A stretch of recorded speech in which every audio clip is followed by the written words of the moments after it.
বাঙালির পাকশালায় আপনাদের জানাই স্বাগত। আমি ছোলার ডাল নিয়েছি 50 গ্রাম মতো। ডালটাকে ভিজিয়ে রেখেছিলাম ঘন্টাখানেক। এবার আমি মিক্সিতে এটাকে পেস্ট করে নেব।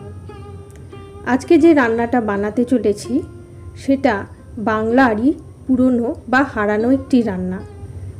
আজকের রান্নায় যে ওলটাকে আমি ব্যবহার করব, ওলটা দেখিয়ে দিই। ওল যখন দেখবেন এরকম সাদা হবে এবং কাটার সময় ফেঁড়ে যাবে, সমান আকৃতির কাটতে পারবেন না, তখনই জানবেন ওলটি সঠিক ওল এবং এটি গলা ধরার চান্স ভীষণই কম।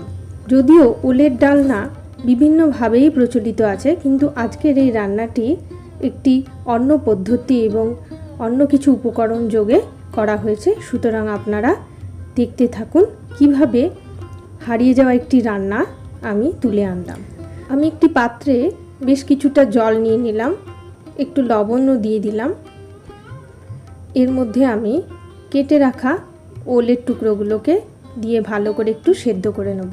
খুব নরম করে নয়, সামান্য একটু তেঁতুলও দিয়ে দিলাম। তেঁতুলের সাথে সেদ্ধ করলে যদি গলা ধরার ব্যাপার থাকে তাহলে সেটি নষ্ট হয়ে যাবে।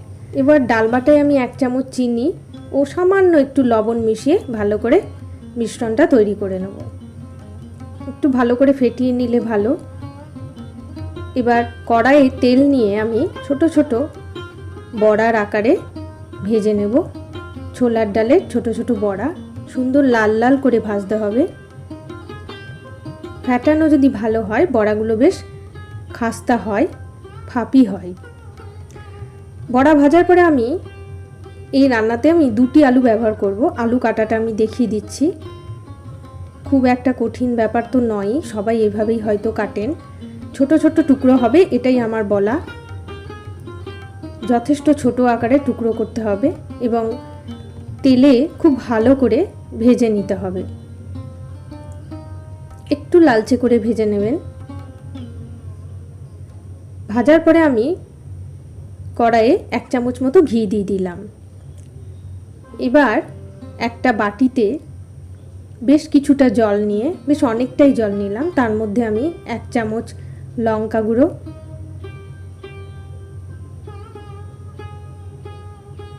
একটু লবণ ভালো করে মিশিয়ে নিলাম। এবারে দিয়ে দেবো জিরে বাটা। অল্প একটু জিরে বাটা আমি এই জলের মিশ্রণে মিশিয়ে দিলাম। দিলাম হলুদটাও খুব ভালো করে মিশিয়ে নেব আমি এই জলের মিশ্রণে। কড়াইয়ে যে ঘি দিয়েছিলাম, ঘিটা গরম হয়ে গেলে আমি এই জলের মিশ্রণ ওই ঘিয়ের মধ্যে দিয়ে ফোটা অবধি অপেক্ষা করব। এর মধ্যে আমি গোটা গরম মশলায় দারচিনি, এলাচ, লবঙ্গ দিয়ে দিলাম আর দিলাম 2টো কাঁচা লঙ্কা। ঢাকা দিয়ে জলটা ফোটা পর্যন্ত অপেক্ষা করলাম। জল টকবক করে ফুটে উঠেছে। এবার এর মধ্যে একটু সর্ষে বাটা দিয়ে দিলাম, 1 চামচ মতো সর্ষে বাটা। প্রথমেই আমি এই জলের মধ্যে আলুগুলো দিয়ে দেব। আলুগুলো আগে সেদ্ধ করা ছিল না, ভাজা ছিল, কাজেই শুধু আলু দিয়ে বেশ কিছুক্ষণ আমি একটু সেদ্ধ করে নেব। এবার এর মধ্যে সিদ্ধ করে রাখা ওল দেখছেন তো, ওলগুলো কিন্তু গলে যায়নি, অথচ সুসিদ্ধ হয়েছে। এমনভাবেই সিদ্ধ করতে হবে। একটু চিনি দিয়ে দিলাম স্বাদ মতো, এটা আপনারা নিজেদের ইচ্ছা মতন ব্যবহার করবেন। ঢাকা দিয়ে প্রায় মিনিট 5 রাখার পরে আমি এর মধ্যে ভেজে রাখা বড়াগুলো ছেড়ে দিলাম। এখানে কিন্তু রান্নাটা শেষ নয়, সুতরাং সঙ্গে থাকুন। এবারে কড়াইয়ে আমি আরও কিছুটা ঘি নিয়ে নিলাম।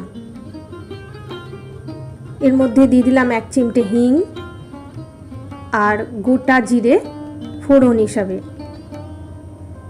দিয়ে দিলাম জিরে। হিং থেকে সুন্দর একটা গন্ধ ছড়াবে। এই সময় কিন্তু গ্যাসের তাপ ভীষণ কম রাখতে হবে। গন্ধ ছড়ালেই আগে থেকে তৈরি করে রাখা ওল, ডালের বড়া ও আলুর যে মিশ্রণ আমি তৈরি করেছিলাম সেটা দিয়ে খুব ভালো করে নেড়ে নামানোর ঠিক আগে গরম মশলা উপর থেকে ছড়িয়ে দিলাম। বেশ ঘন ঘন হয়েছে। ডালনা আসলে ঘুটে ঘুটে রান্না করা হয় বলেই, ডোলে ডোলে রান্না করা হয় বলেই এই রান্নাগুলোর নাম হয় ডালনা। কাজেই ডালনা কিন্তু এরকম মাখো মাখোই হবে। তৈরি হয়ে গেল ওলের হারানো রান্না। কেমন লাগলো আজকের রেসিপি লিখে জানান আমাকে। ভালো থাকবেন সকলে। আজ তবে আসি।